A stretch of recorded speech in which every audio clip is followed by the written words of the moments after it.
On my wedding day, Elder ran. She left a handwritten note. Hazel, the Sterlings are going bankrupt. I'm not jumping into that fire pit, you do it. I pinched the slip of paper, fingers trembling. Not from fear of bankruptcy, from rage. Ivy, my elder, had always been shrewd as a monkey. She'd been the one who begged and cried until Mom locked in the engagement to the Sterling heir. Now, the second rumors hit, she bolted faster than a rabbit. My mom wailed so hard her nails gouged my arm. Hazel, you have to save this family. We've already taken the Sterling's bride price gift. Break it off?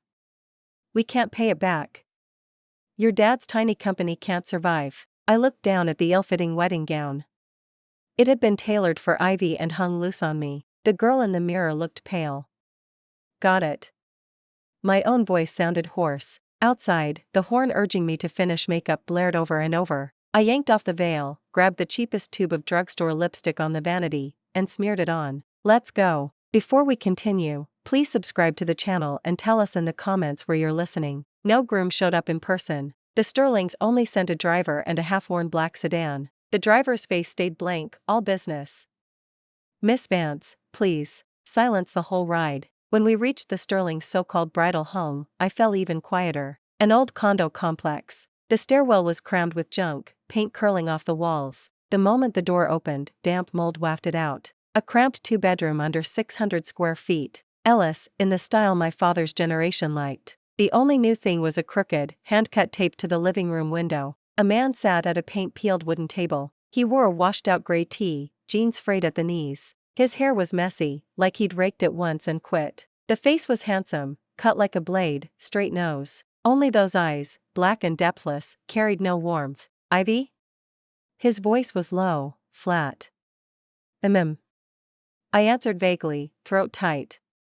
My heart slammed as if trying to escape. This was my first swap marriage job. He studied me. The gaze felt cold, like estimating a piece of merchandise.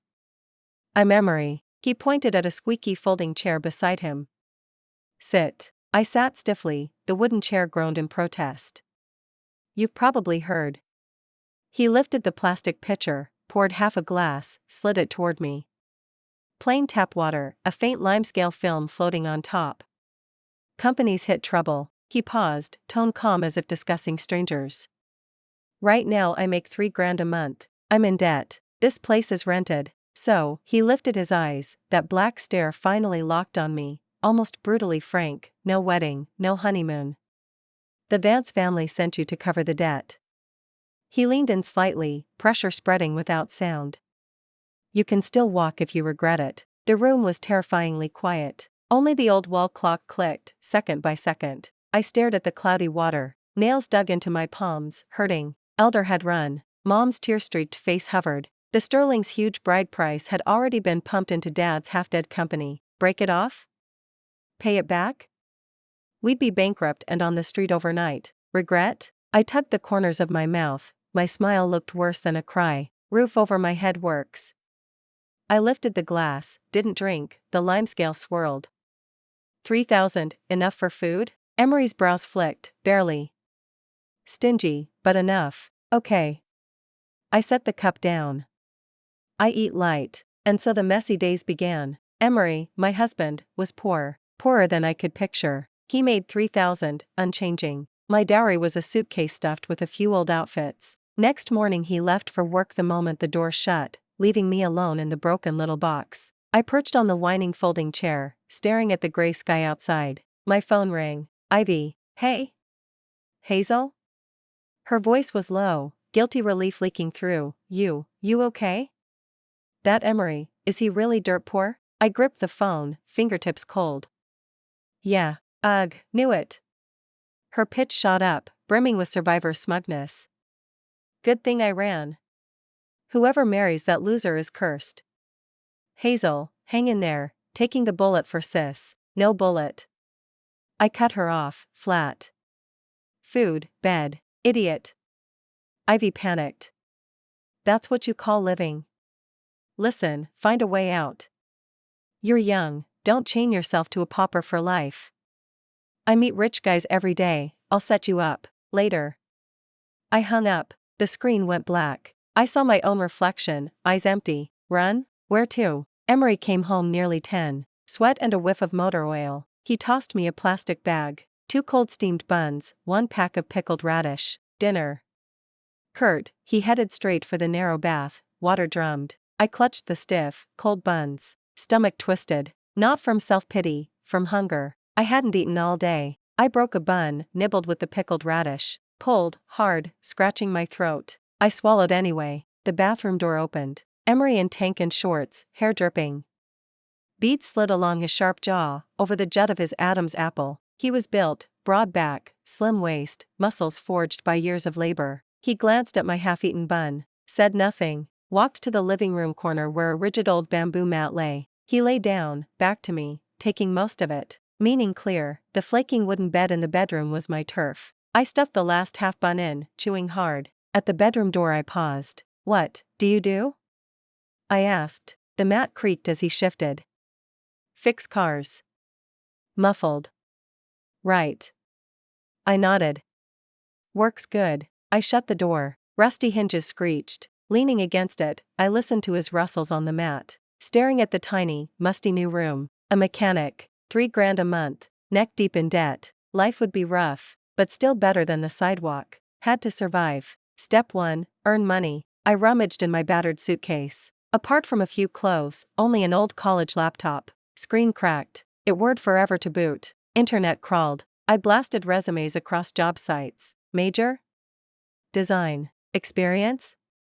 0. Applications sank without echo. I switched to office clerk, receptionist, customer service rep. Few replies. The interviews that happened ended the moment they saw my blank resume and asked my marital status. Days bled out, 0 progress. Emery lived by the clock. Dawn out, dusk back. Dinner forever cold buns, sometimes 250 stir-fried pancakes. Bland, awful, but it filled. He spoke little, treated me like air. Except that night. I was staring at yet another interview unsuccessful email. He came home, same sweat, same grease. He tossed a plastic bag on the table, didn't head for the shower. Stood, frowning slightly.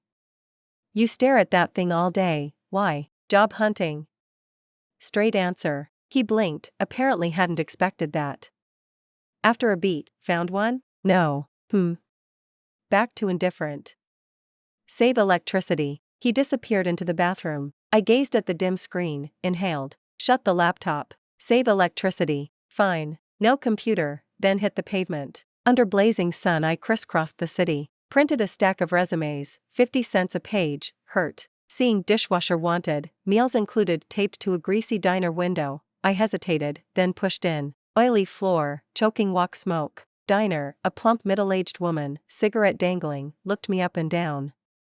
Experience? No. Can shoulder work? Yes. She flicked ash. 12 hours, lunch and dinner provided, $2,800 a month.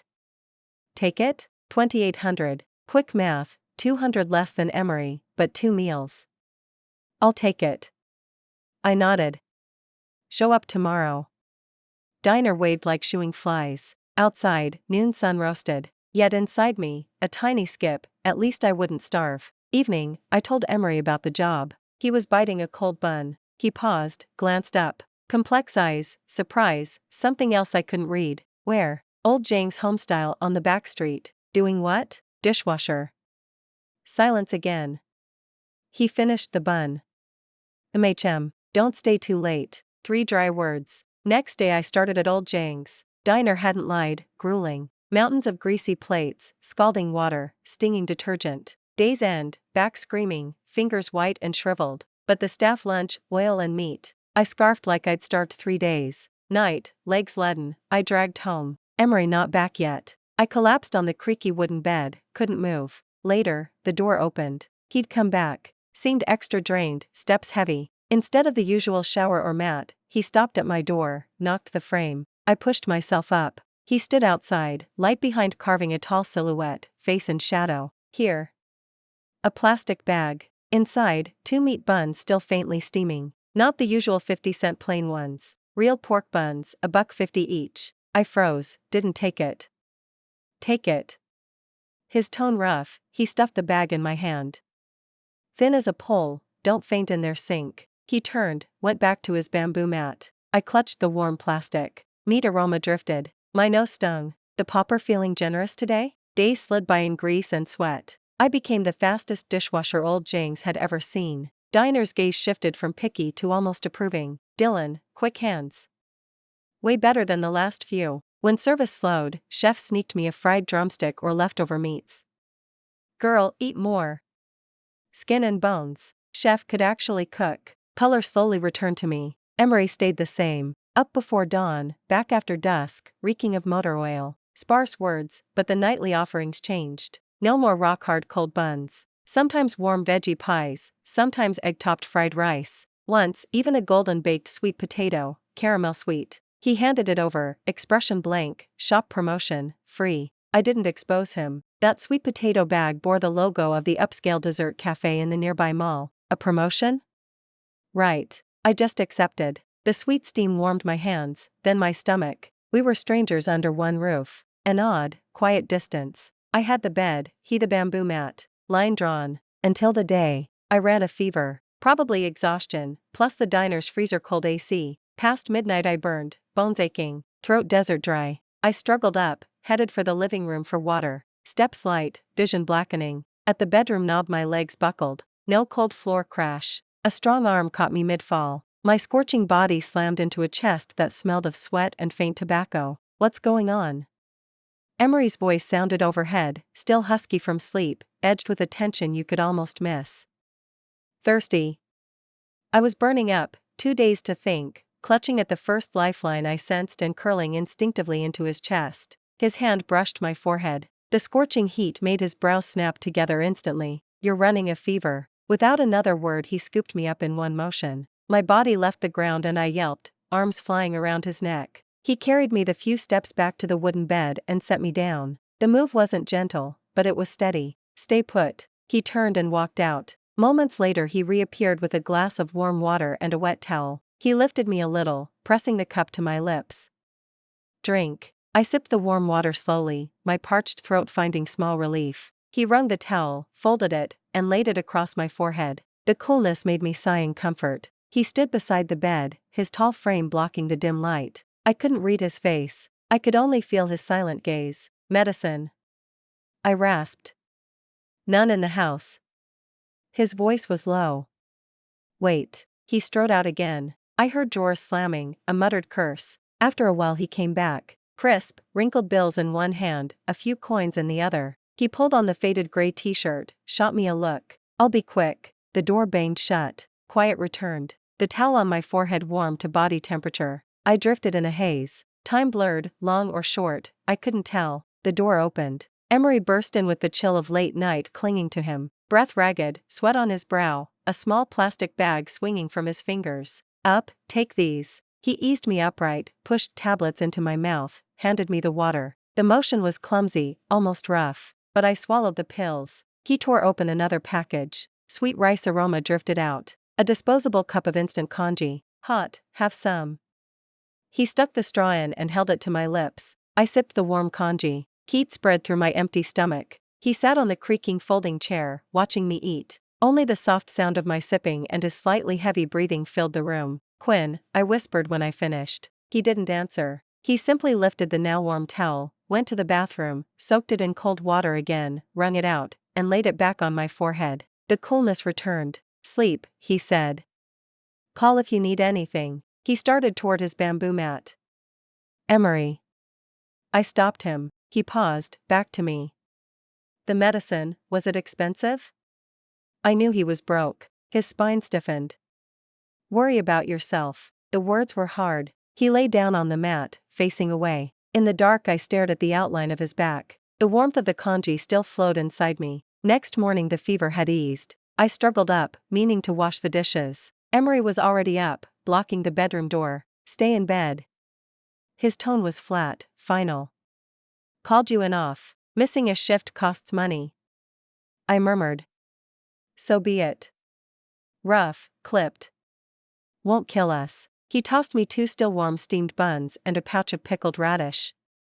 Don't move till I get back. Then he left for the garage. I leaned against the headboard, chewing the bun, studying the shabby room that no longer felt cold. Something inside me had softened under the scalding medicine and the warm congee. Once I recovered, life reset. Wash, earn, eat, sleep. The small gap opened by illness quietly closed. He stayed taciturn, stretched on his bamboo mat. Only now and then an extra tea egg or a hot dog appeared in the takeout bag he brought home. On paydays I started buying a sliver of pork, stir-fried with greens. I set the plate on the table. He ate every bite without comment. Our days were faded cloth, threadbare but calm, until that afternoon. I was elbow-deep in greasy pans when Diner's shrill voice sliced through the steam. "Hazel.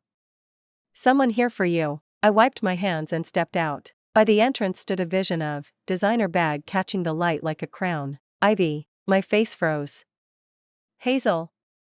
She rushed forward to grab my hand. I slipped out of reach. Embarrassment flicked across her face, then morphed into theatrical pity. "Oh my God, you're really washing dishes." She wrinkled her nose at the grime, voice dripping disgust. "Emery keeps you in this hellhole?" Her pitch drew stares from the waitstaff. I kept my tone cold. "What do you want?" "Sweetie, big sis is worried." Ivy leaned closer, whispering like a conspirator. "Stop suffering. I found you a ticket out." "Meaning?" "Morgan. Remember, owns the 4S chain? Just divorced, on the rebound. Asked about you at the gala." Her eyes glittered. "He likes clean college girls. You'll move straight into a mansion, diamonds, cars, anything beats slumming with that penniless grease monkey." Spittle dotted her excitement. "Older, sure, only 40, loaded, generous. One yes and you're set for life." Nausea surged. This was elder, ready to hawk me twice. "Ivy," I cut in, voice ice, "I'm married to a man who earns with his hands. Honest work. No theft, no pimping out his sister." Crimson flooded her cheeks. "Hazel. Ungrateful brat. Emery's a dead end. You'll rot in this dump. My future isn't your business." I held her stare.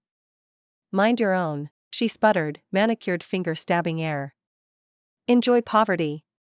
Stay stuck in mud, let's see how long that pride lasts." Stilettos clacked away, leaving cloying perfume. I scrubbed my hands on my apron till they stopped trembling, from rage, not fear. Back in the crumbling studio that evening, Emery was early. He sat on the folding chair dismantling a carburetor, wrench in hand. On the table steamed, boiled sliced pork in chili broth. $30, easy. "You're back," he said without looking up. "Wash up. Eat." I didn't move. Ivy's taunts echoed in my skull. "Emery, still focused on the part. How much do you actually owe?" The metallic scrape stopped. He lifted his eyes, dark, depthless. "Why ask?" Ivy dropped by. I met his gaze. "Called you trash, told me to divorce you for some 40-year-old tycoon." Silence clamped the room. He set the wrench down, steel clinked, stood. His shadow loomed, pressure thick enough to touch. "What did you answer?" Tone flat, unreadable. "I said my man's broke, fixes cars, and keeps his hands clean.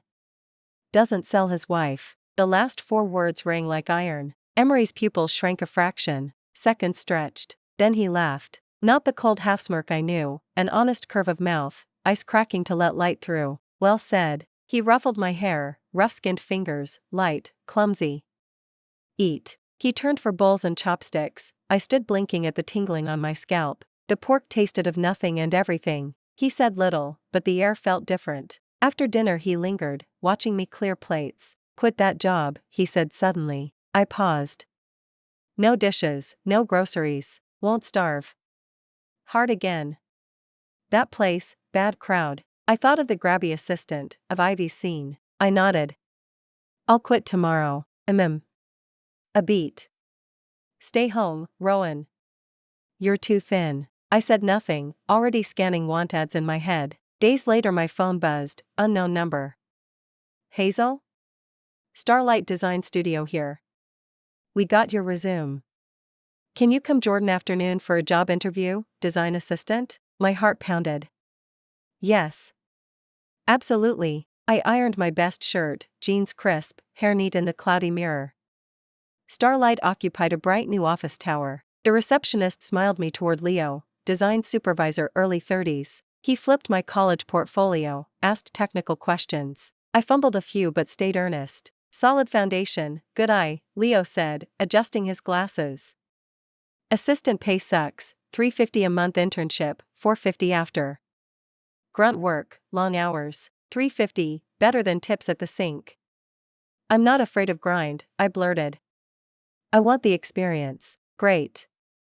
Start Jordan. Sunlight felt like promise on my face. Home, I burst with the news. Emery looked up from the broken fan, surprise flickering. Designer? Assistant, I corrected, beaming.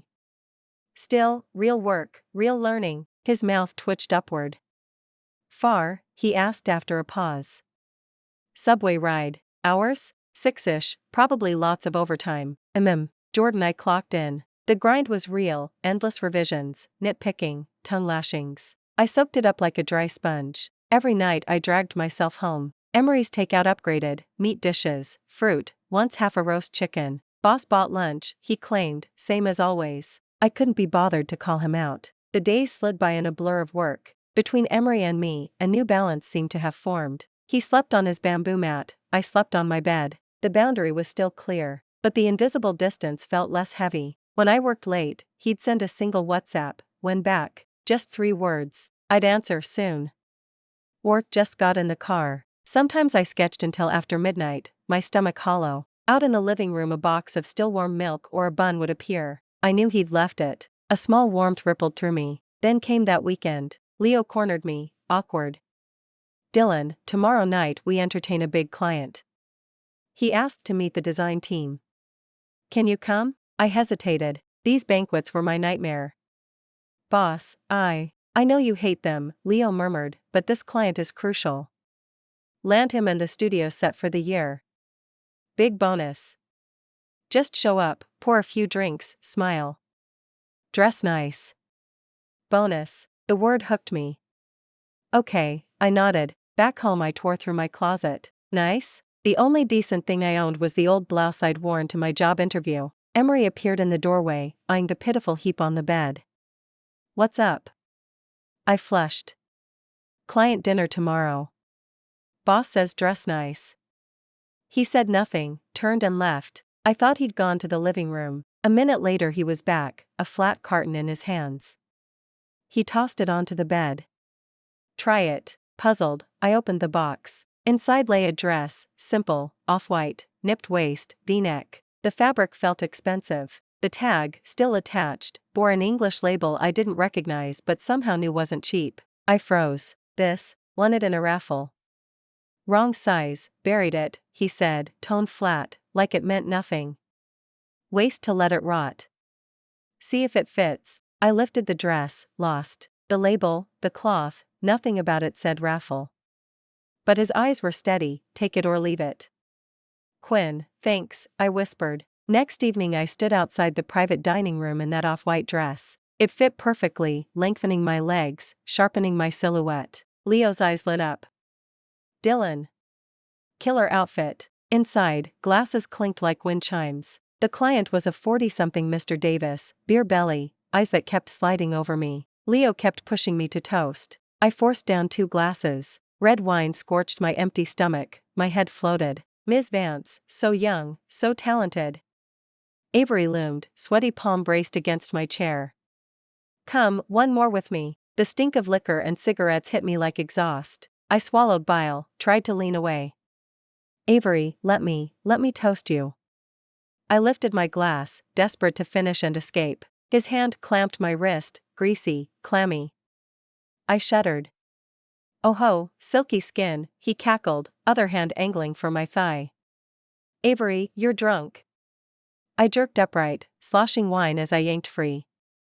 Don't play coy, he snarled, tightening his grip, dragging me toward him. You're in the big leagues now, act like it, let go. I flailed, snatched the nearest glass and hurled the contents in his face. Splash, wine rained down. The room froze. Avery looked like a red-dyed boar, eyes bloodshot. Bitch. You dare? He raised a meaty hand to slap me. I squeezed my eyes shut. The blow never landed. A lean, veined hand shot from the side, locking around Avery's wrist like a vice. Avery held, features twisting. I opened my eyes. A tall silhouette shielded me, black t-shirt, shoulders like a ridgeline. Emery, who the hell? Avery roared, struggling. Her man, Emery answered, each word a chip of ice. He flung Avery's arm away. Avery stumbled. Emery. I clutched his shirt, voice shaking. He shifted, putting more of himself between me and the room, gaze sweeping the hushed diners, finally pinning Leo. I'm taking my people. He caught my wrist and strode out, fast, merciless. My arm ached in his grip, but I said nothing. Down the corridor, past neon reflections, out into the night. Cool air struck my face. Only then did terror hit. I trembled. He stopped, released me, turned. Streetlight split his face, half gold, half shadow. His eyes were storm clouds. You okay? Rough, low. I shook my head, throat locked. He studied me, then suddenly pulled me in, hard, hot arms, faint smell of motor oil and smoke. My cheek met solid chest, his heartbeat hammered against my ear. Everything in me went still. Not comfort, this was fear. His fear. From now on, he muttered over my head, anger and relief raw in his throat, no more damn banquets.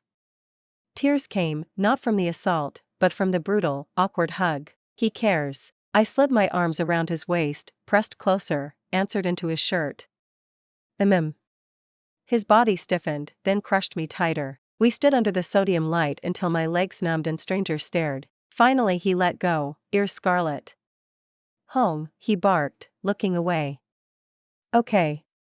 I studied my shoes, face burning. Neither of us spoke on the ride back. In the decrepit stairwell the motion bulb flickered as usual. At the door he clicked the lock, then paused, blocking the darkness. Seconds ticked. He stepped aside, looked down. The hallway bulb flickered in his pupils, no longer ice, something stirring beneath. From tonight, he said, low and grave, half my bed is yours. My heart slammed against my ribs. Half his bed. The echo of it kept me awake on the chipped wooden frame while his breath drifted steady from the bamboo mat. Next morning I woke to twin bruise-colored arcs under my eyes. Emery was gone. On the table, warm soy milk, fried dough, and a handwritten note. Back late.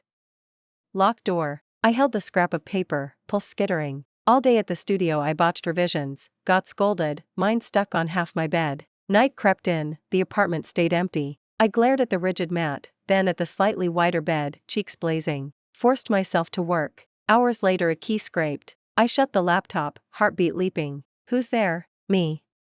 His voice sounded drained. Showering. I yelped, diving back in.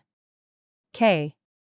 Footsteps receded. I dried fast, threw on faded pajamas, stepped out. Light pulled over the peeling table. Emery, shirt off, wiped grease from his arms. Back? I squeaked. He nodded, gaze snagging on my damp hair and worn cotton. The room thickened. Eat? He asked. Bread, I answered, pointing. Silence again, heavier than last night. I pointed toward the bedroom. About the bed, he closed the distance in 2 strides, heat and oil and faint sweat wrapping me. Hazel. Gravel voice. I stopped breathing. His thumb, calloused, brushed my cheek, lightning. Last night, he said, each word a hammer, I meant it. He bent, scent of garages and night air, and touched his lips to my forehead, soft, testing. A feather became a typhoon inside me. He drew back. Scare you? I stared at the man who'd slept on the floor rather than share a mattress, who bought me sweet potatoes, who'd stepped between me and a predator. Everything blurry sharpened. No, I whispered. I drew a deep breath, rose on tiptoe, and brushed the lightest, quickest kiss on the edge of his jaw, like a bird's touch, gone as soon as it landed. Then I jerked my head down, my face so hot it could have fried an egg. Emery's body snapped rigid. The next second a powerful force slammed into me. He yanked me hard against his chest. A scorching, take-no-prisoners kiss crashed down on my lips, no longer the polite brush across a forehead. It was tongues and teeth and conquest. All the hunger he'd stockpiled, wrapped in a tenderness so fierce it hurt. Tobacco, sweat, and the scent that was only him flooded my senses and swept me under. My world spun off its axis. There was only this molten kiss and the furnace of his arms. I lost track of time. When he finally broke away, we were both gasping, foreheads pressed together. Our burning breaths tangled in the tiny pocket of air between us. Hazel, he rasped, eyes a bottomless black, no bamboo mat tonight. That night the bamboo mat in the corner of the living room stayed empty. The creaky wooden bed in the bedroom bore the weight of 2 bodies for the first time. It groaned all night long.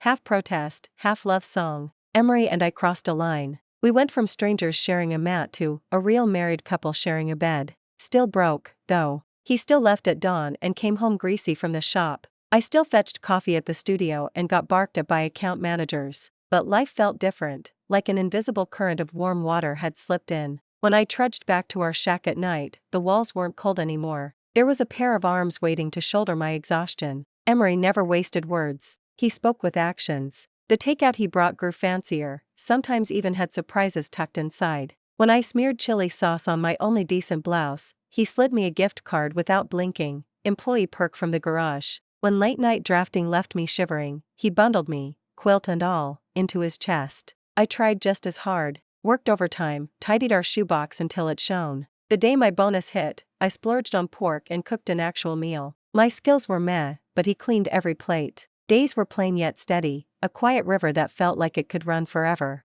I thought it would. Then came the weekend. Both of us were off, rare blank squares on our calendars. I curled against him streaming a drama. He scrolled headlines on his phone. Lazy Sunday vibes. My phone rang. Ivy flashed on the screen. I frowned, finger hovering, ignore. Emery glanced down. Who? Ivy, pick up. His arm tightened around me. I hit accept and speaker. Ivy's shrill, superiority-laced voice burst out, Hazel. Where are you? Get home, now. Something huge, what? I kept my tone ice flat. Oh my God, the Sterlings. You know, the family that almost went bust? They're back on top, richer than before. My stomach lurched. I looked up, Emery's eyes had gone arctic. And? I asked. They remembered the marriage contract. Eleanor, Emery's mom, called personally. Said it was all a misunderstanding. She wants to welcome you as the pampered daughter-in-law with fireworks and a dowry. I stared at him. The corner of his mouth curled, cold enough to cut glass. Hazel, your broke days are over. Ivy rambled on. Pack up. The Sterlings are doubling the bride price, buying mom a new house, divorce that grease monkey and come home. Don't be stupid, the Sterlings are real money, Ivy. I cut her off, voice eerily calm. I'm married. My man's name is Emery. A second of stunned silence, then a screech, have you lost it? Clinging to a penniless mechanic? Sterlings are your destiny. Don't be ungrateful, Mom already agreed, your problem, not mine. I hung up. Silence. My heart sank like a stone. Sterlings? Emery's mom? The dynasty that had scrapped its own son's wedding when bankruptcy hit now wanted to compensate me? I studied Emery. His face was storm dark, some violent emotion swirling, rage, scorn, or worse. Emery, I clutched his forearm. He trapped my hand in his, palm hot and steady. Don't be scared. I've got you. He dialed, tone clipped, imperial. Mom. It's me. You handling Ivy and the Sterlings? Control your people. My life, my woman, stay out. Next time you'll regret it. Click. I gaped. He'd just called his mother mom like a CEO issuing ultimatums. And my woman. My cheeks flamed. Emery, your mom? She's a Sterling. Eleanor, his mother. The bankrupt, Sterlings, so, the bankruptcy, I stammered. Staged, he said, a sardonic flicker in his eyes. Smokescreen.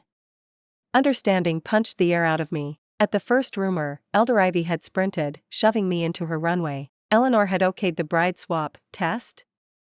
Trap? A chill crawled up my spine. You knew I wasn't Ivy from the start? From day one. No hesitation, eyes locked on mine. So my secret had never been a secret. Then why, keep me, protect me, play poor with me? Questions jammed my throat. He tilted my chin, calloused thumb brushing skin. Because I saw Hazel, not a pawn the Van Cess shipped to cover debt, not a bargaining chip for the Sterlings, a girl who'd leap into fire for family, a woman who can spin hope in a slum, the fool who told the world my man earns with his hands while we were dead broke, thumb tracing my jaw, rough, ticklish. Hazel, he said, each word a vow, I only ever wanted you. The knot of dread inside me dissolved in a rush of tears. Emery. I choked, diving into his arms. He locked me against him, chin resting on my hair. No more crying. No one touches you again. Alex, the Vances can't. Least of all your sister. Days later our doorbell rang during dinner, simple two-dish supper. Emery opened. Eleanor stood outside, tailored suit, flawless pearls, pride and something more brittle in her eyes. Two assistants flanked her, arms full of gift boxes. Lucien. She aimed for gentle. Her gaze slid past him, measuring me, shock, distaste, disbelief that her golden son would burn bridges over a girl who once scrubbed plates in thrift store clothes.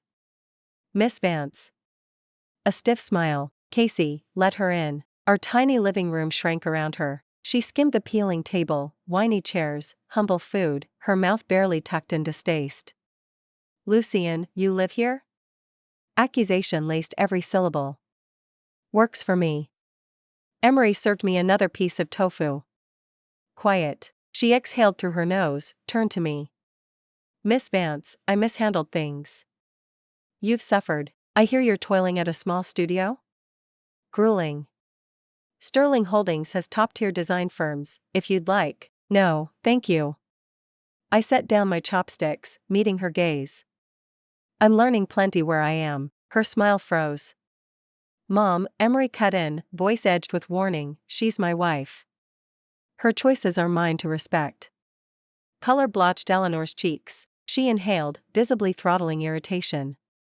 Lucien, your father is unwell, the board is circling, Sterling needs you. I'll handle Sterling, he answered, calm, immovable, on my timetable, my terms. Hand on my shoulder, he added, and she is my line in the sand. Don't cross it. Eleanor's eyes flicked between us, face mottled. Finally she spun on her heel, assistants scrambling after her. Staccato heels faded down the hallway. Quiet returned. I sagged against him. She's gone? He brushed my hair. Scared? I shook my head, felt like waking from a dream. The untouchable Eleanor had bowed out. Emery kissed my temple. Eat. Okay. Life seemed to resettle. No more Eleanor, no more Ivy. We nested in our shabby, fragrant little home. Yet things shifted. Emery's phone buzzed more. He took calls on the balcony, voice clipped, the ring of command foreign to the grease-streaked guy I'd married. Takeout turned gourmet, fruit I couldn't pronounce appeared. He still wore plain shirts, but the fabric draped like money. Our rattling fan was replaced by a silent, sleek unit. Our standard of living crept upward, almost invisible, undeniable. I asked nothing. He'd tell me when ready. I trusted that. One evening I stepped out of my office building. A black Maybach glided to the curb. Window lowered, Emery's angular face looked out, black shirt sleeves rolled, aura of cool control perfectly matched to the car. Get in. The interior of the car was spacious, suffused with the faint, clean scent of leather. Where to? Dinner. The car glided smoothly toward the city center and finally stopped in front of a top-tier restaurant I had only ever seen on magazine pages. A liveried valet opened the door with meticulous deference. Emery took my hand, dry, warm, reassuringly solid. In my plain shirt and jeans I felt painfully out of place beneath the glittering marble, but I straightened my spine. With him beside me, there was nothing to fear. The waiter ushered us to a prime window table that looked out over a sweep of neon cityscape. We had barely sat when a familiar, grating voice cracked with disbelief from the next alcove. Emery? Hazel? I turned. Ivy, cling-wrapped in the latest runway sheath, she was draped on the arm of a pot-bellied middle-aged man. Her eyes rounded, pupils ricocheting between Emery, me, our table, the chandeliers, then back to Emery, as if she'd seen a ghost. The man beside her stared, his expression snapping from idle boredom to fawning dread the instant he recognized Emery. Jamie? Emery didn't even flick a lash. He unfolded my napkin with leisurely grace, settled it across my lap, then lifted his gaze, cold, detached, 1 degree above indifferent. Avery, he said, voice low but carving the hushed room, the woman with you, who is she? Avery's forehead sprouted beads of sweat. He yanked his arm free of Ivy and bowed so low I thought his belt would snap. Jamie. Misunderstanding, just a model I met tonight, totally clueless about etiquette. I'll have her removed right now, right now. He shot Ivy a look that could flay skin. Scram. Ivy's face drained to paper. You fix cars for a living, you're, who I am doesn't matter, Emery cut in, the words iced. What matters is that from this moment you stay away from my wife. If I hear you've so much as texted her, he continued, every syllable a scalpel, you and the nickel and dime agency backing you, vanish. Ivy's knees buckled. Avery snapped for security. 2 guards hauled her out like a broken prop. Silence resettled, velvet and unscathed. Emery opened the menu and handed it to me. What looks good? I studied him, this man who had shed the grease-streaked disguise and bared the claws of old money. Still Emery, my Emery. That Avery, I murmured, is he the Morgan you mentioned? A sardonic tilt at the corner of his mouth. Yeah, Ivy, brought it on herself. He poured my water. Try the foie gras. Supposed to be decent. He didn't want to discuss it further. I let it drop. Outside, the skyline glittered like crushed diamonds. Across from me, candlelight carved his profile, impossibly handsome, and for the first time I understood, the nights on a bamboo mat, the cold steamed buns, the cramped garage, they were gone. Yet I felt oddly grounded, because the man who had shared them was unchanged. After dessert, Emery didn't head back to the old neighborhood. Instead, we drove to a luxury high-rise downtown and stopped beneath a canopy glowing like daylight. Where are we? Home, he said, unclicking his seat belt. Home? He led me into the elevator, keyed the penthouse with his fingerprint. The door slid back on a wall of glass and a panorama of city lights, clean, vast, quietly opulent. We'll live here, he said, shutting the door behind us. I hovered at the threshold, intimidated by all that shine. What about the little room? Still ours. He circled my waist from behind, chin on my shoulder, breath warm against my neck. That was our beginning. This, our present and our future. My eyes stung. I turned and hugged him hard. Emery. I liked that tiny place better, I whispered. It had your bamboo mat. He laughed softly, chest vibrating. Mat's gone. From here on we sleep in a bed.